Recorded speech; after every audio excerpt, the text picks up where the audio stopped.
Hey all, thanks for stopping by. Want to say thanks for your comments on the last couple videos. Thank you for the support, and also for sharing your stories and letting other people read them, because it's going to encourage someone. It's going to help someone. Someone gave a list of books that they read. I haven't gotten to it, but I want to look into them, so I appreciate that as well. And if you're new, please subscribe and enjoy the support.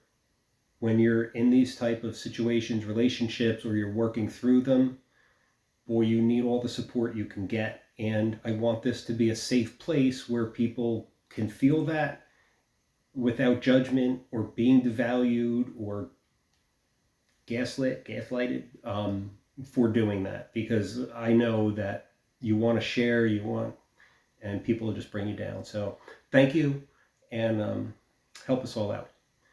So real quick, I just wanted to talk about codependency and kind of, where it comes from, how it comes about in a person. Because there's a lot to it, what the effects are, the different ways it affects you in different types of relationships and that type of thing. So as a child, as a baby, as a toddler, you'll cry out, right? If you're hungry or uncomfortable or whatever the situation, because you can't speak the words, so you'll cry. So, your caregiver will come give you a binky or a pacifier, and the baby may still cry because that wasn't what it was.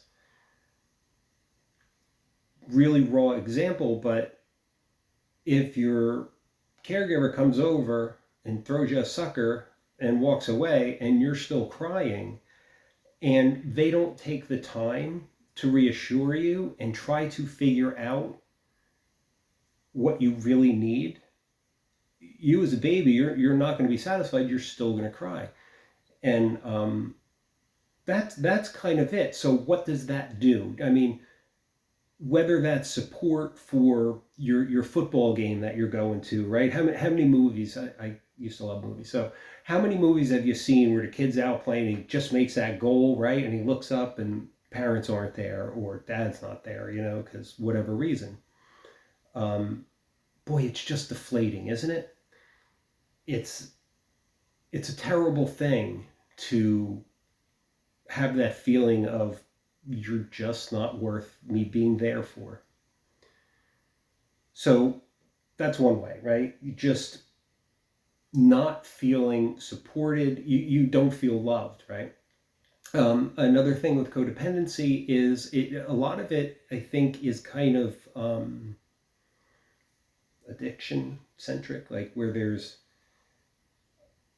I think some of the terminology that some people maybe still go by is with addiction or maybe say alcoholism, like that, where say the codependent person is constantly helping, protecting, caring for the person with the addiction to a point where it almost becomes, and a lot of times it does, it becomes enabling. You're making excuses for them. If they have appointments, you'll call up and cancel for them. You'll coddle them. Now, as the person who's codependent, why does the person do that? Well, it could be addiction as your kid. It could be dad has to work so many hours, he's not there, you don't feel like he's there, and you feel that void, you don't feel that support. So how does that turn a person into being codependent?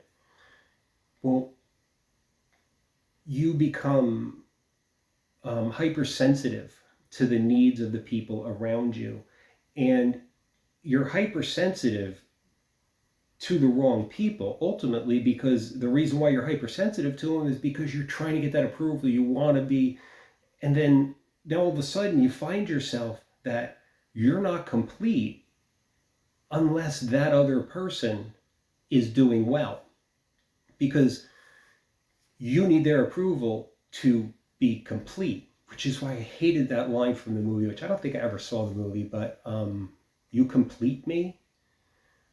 That might sound romantic and cool, but dude, you got to be complete. right? In a relationship, we should complement each other. We should support each other. And I don't necessarily know that we should complete each other, because the codependent person, what'll happen is a lot of times you'll see this in narcissistic relationships, because the narcissist is not going to care about your well-being. You're just a token. You're a tool for them, right? And they'll love bomb you and the breadcrumbing and all of that to keep you strung along so that you cater to them and you are hypersensitive to them.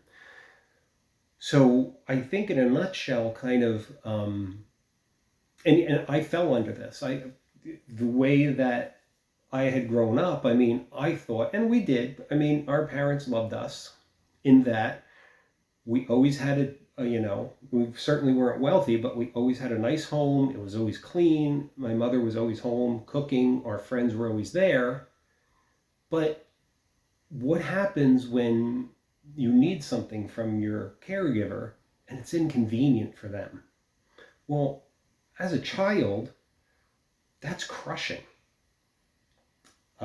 So the person who's codependent is constantly craving that. So the hypersensitivity, the catering to the toxic person, basically. So that's just kind of, in a nutshell, places that the codependency can come from. One example, a friend of mine, he was at his house and he was going to cook something, and he had this little styrofoam type container, right? The tray with the saran wrap over it. And if I'm not explaining it right, to me from across the kitchen, I was like, dude, I think that's raw food. That's got to be cooked. And he's like, no, it's jerky. And I was like, I don't think so. He's like, no. And he rips it open. Now, the unhealthy me, the codependent me, which, not easy saying that, but you got to grow. This was my perfect example for people now. I would have run over there, grabbed it out of his hands. No, stop. You're gonna, it's raw food. You shouldn't. That is me being codependent, right? Because I have to save him. I don't need to save him, right? The new me, and this 2-letter word, I just love it, and I use it quite a bit, actually, because, and it's just okay, right? I said, dude, I think that's raw food. He's like, no, it's jerky. Okay. So he proceeds to take it out of the package and bite like 3-4 pieces of raw bacon off and start eating it. Well, let's see what happens, right? So to me, I think of that as a great example, very simplified, of codependency, of, no, stop, I'm running across the room, tripping, trying to save him. I gave you all the information I can. You need to do something with it. You don't want to? Okay. Try to remember that. It makes me laugh every time, because it's kind of empowering, because if you are like this, if you are codependent, it's a tough spot to be in, because you end up with nothing. You have nothing left in you. And this is me a lot speaking to myself too. So, you feel good, but you're not complete. You're not a whole person. And it's tough coming back from there, because now you've got to undo basically everything that's been done over years. You have to tell yourself you're okay. You have to find a way to, rewire your brain that you're complete without somebody. And if there's things in ways you are not complete, don't run from it. Don't be scared. You got to get in there and do the work. And it's hard, but in the end, good gracious, it is freeing. So hopefully that kept a stream of continuity for you.